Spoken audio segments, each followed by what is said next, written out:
What's up, beer nerds? Ito ang TSINGTAO Lager Beer.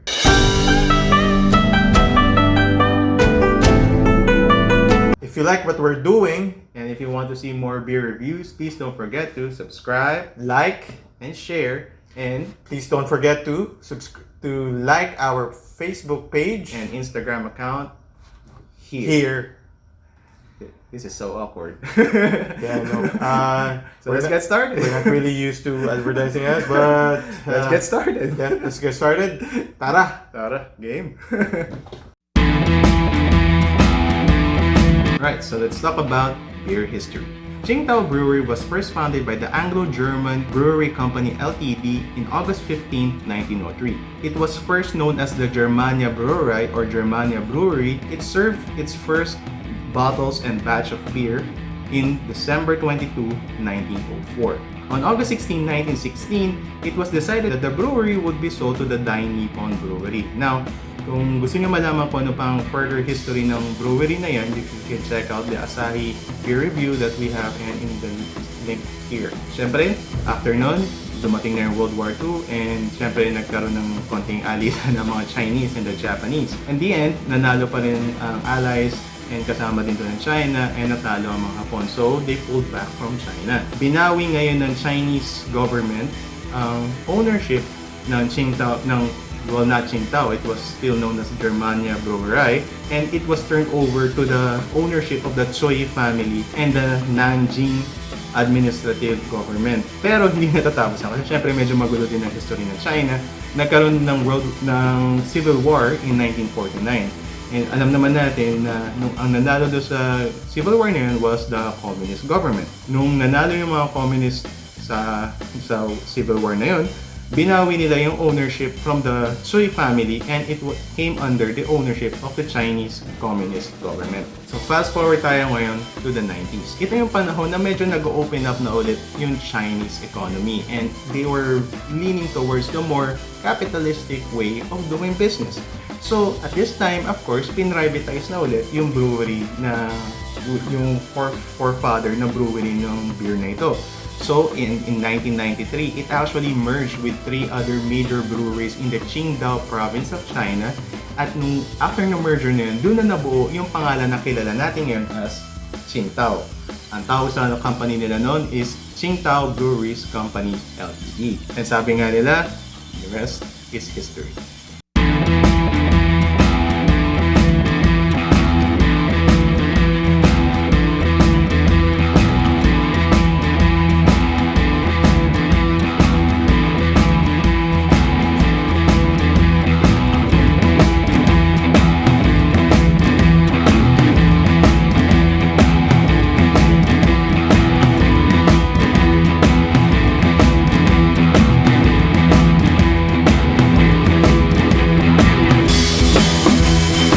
Beer nerds, ito na ang beer specs. So ngayong gabi, TSINGTAO Lager Beer.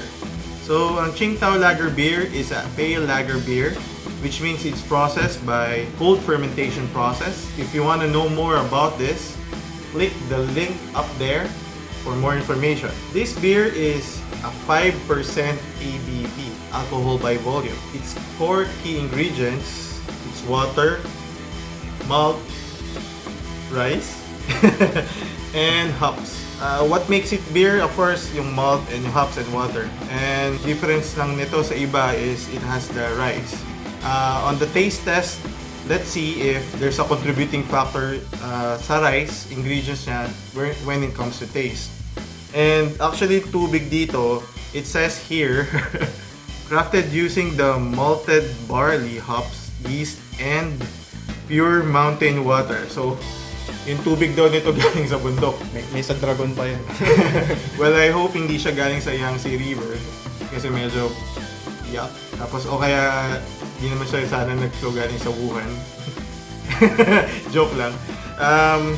Pero let's see, mamaya sa beer review. Yung size nitong bottle, it comes in a 640 ml bottle, which is actually in Philippine market is not standard. Sa atin, normally is like 330 ml, 500, and 1 liter. So this one is a little bit different when it comes to its size. The logo itself, if you can see, meron siyang parang pagoda na ano.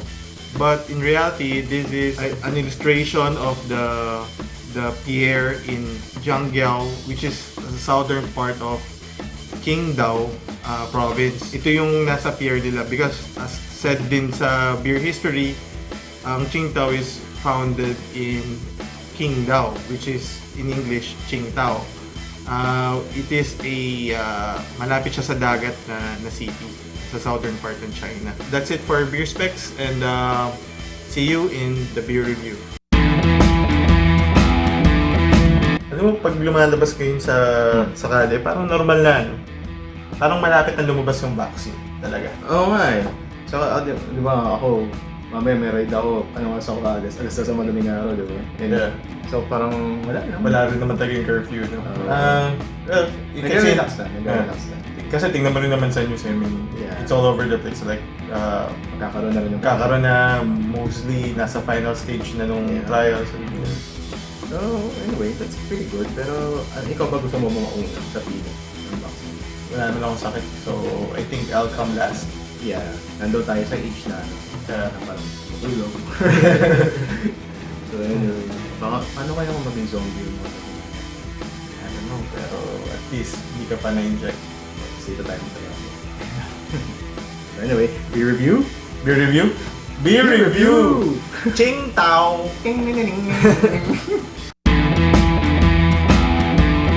For style. What I like about this bottle is, you could drink a lot from this. It's 40 ml.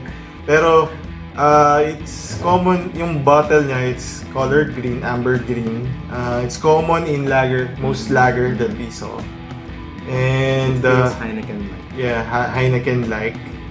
Yung color scheme na ginagamit na green, gold, red, it's Chinese. Yeah. I mean, green is emerald. Yeah. Yung emerald. Emerald green, no? So, napaka-Chinese niya. And as you can see dito sa logo niya, was discuss na rin natin kanina.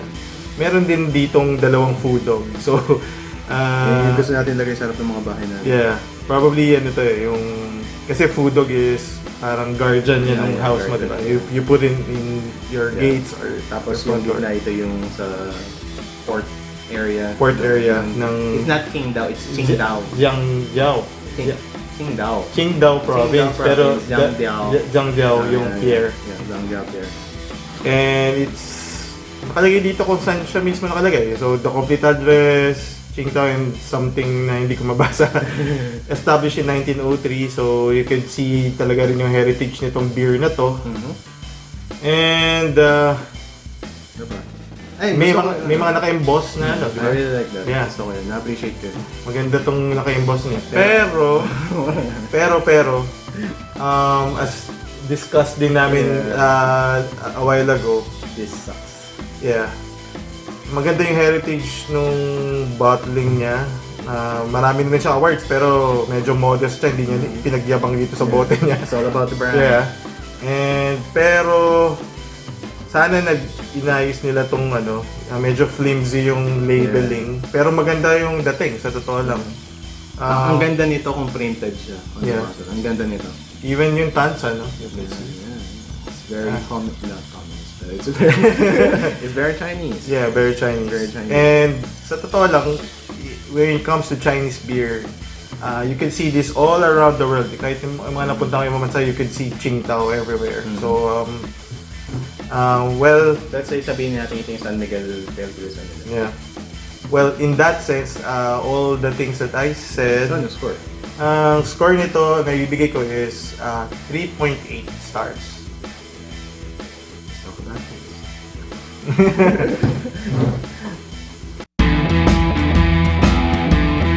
Alright, so let's talk about beer taste. Ito yung pinaka-paborito natin gawin at pinaka-paborito na rin gawin kasi hindi niya to part pero iinom lang siya. Well, hindi magsisimula to kung hindi natin bubuksan. Yeah, boy.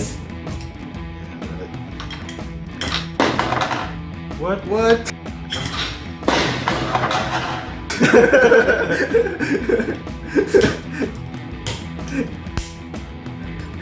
After some, ilang episodes, nasira din siya.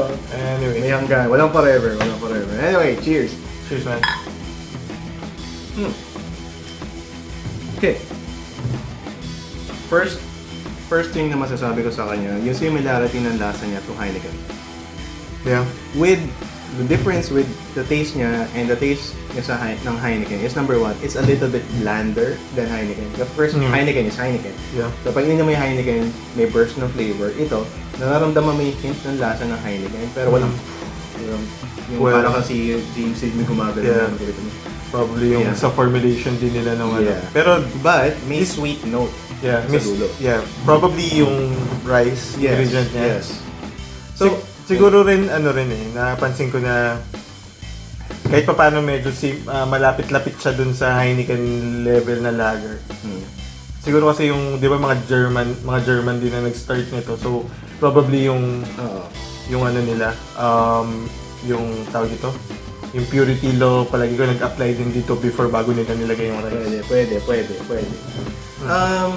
Well, yun yung characteristic ng lasa niya. Pero for me, as a beer drinker and just for somebody who's drinking this, para sa akin the taste is a little bit bland. It's a little bit bland, pero it's not Corona level bland. Kahit pa paano medyo may konting may konting ganun eh. Hindi naman siya tubig na tubig kasi at the end of it, meron pa rin siyang konting sweetness, may konting lasang mountain water. Yeah. Lasa pa. Iba pa talaga ang lasa ng mountain water. I don't know, pero pinagyabang nila dito yun. Pure mountain water. May mga for the crisp, refreshing beer. Kasi Guangzhou. Anyway, so I remember a couple of years ago, you were in China and you told me something about the real, authentic Chinese food there. Yeah. And may point. Ano masasabi mo tungkol sa Chinese food? Well, sa totoo, unlike here sa mga mostly mga Chinese restaurant dito, there are authentic Chinese restaurants here in the Philippines. No? Don't get me wrong, pero mostly medyo maalat dito and masyadong savory. But sa mainland China, sa totoo, napaka-blunt ng lasa. And Blunt or blunt? Blunt. Blandong lasa. Tuloy ako, na-conscious tuloy ako. Pero, so yun yung point, diba? Meron bland ang lasa ng talagang pagkain sa China. Now, that works well with this beer. Yeah. Can you imagine na iinom ka ng nagiinuman kayo tapos yung iinumin mo na beer sobrang masyadong malasa. Mas malasa pa siya kaysa sa pagkain mo. So it works well. So para sa akin, itong beer na to and probably why ganito karami yung volume na binebenta nila is this is a beer that you're supposed to eat during meals. Drink during meals. So in that sense, it's not necessarily a bad beer. You can say na this is a beer that is designed for that. Yeah, probably kung ihambing mo sa mga European countries, it's the wine, di ba? Yes. Probably sa China, kung hindi mo sila may ng ano ba? Yung mga tatay doon, malagay ko, ito yung sinasama nila sa pagkain nila. Yeah. So given that, the score na ibibigay ko sa kanya is 3.7 stars. Now let's talk about the price.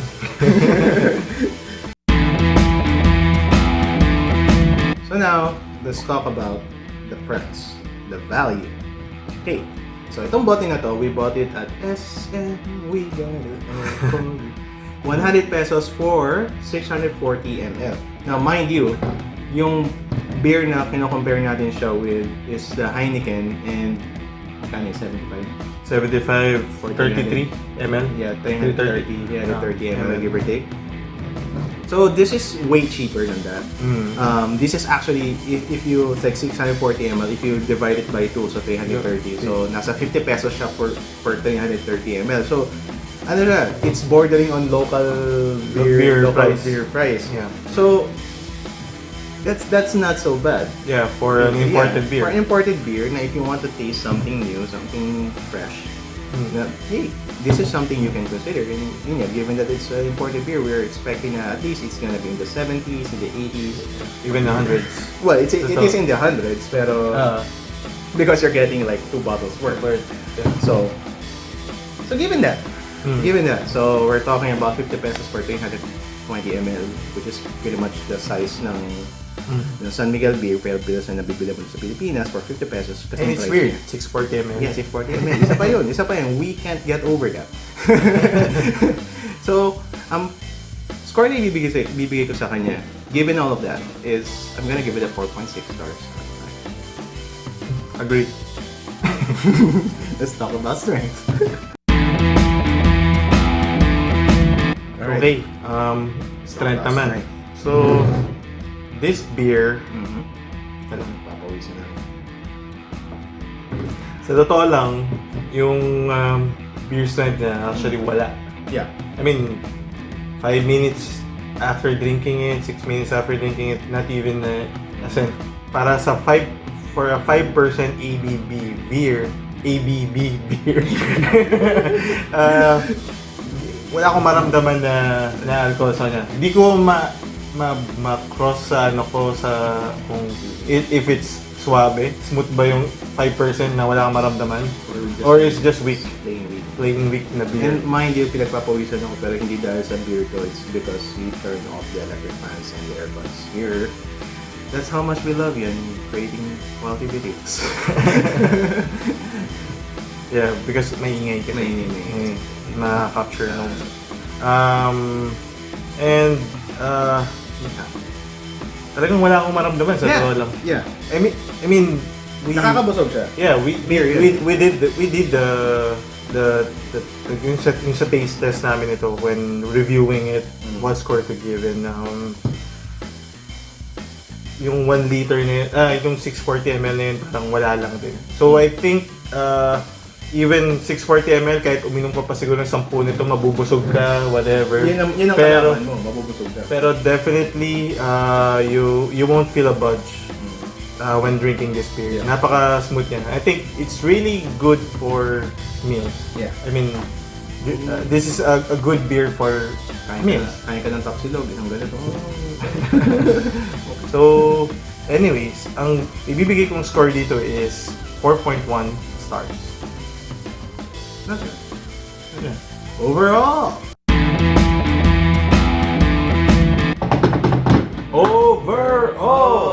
TSINGTAO! Alright, so that's so crazy. So, ano binigay mo for... Ang binigay ko for style is 3.8. Yeah, so taste is 3.7, price is 4.6. And for strength is 4.1. So, a total of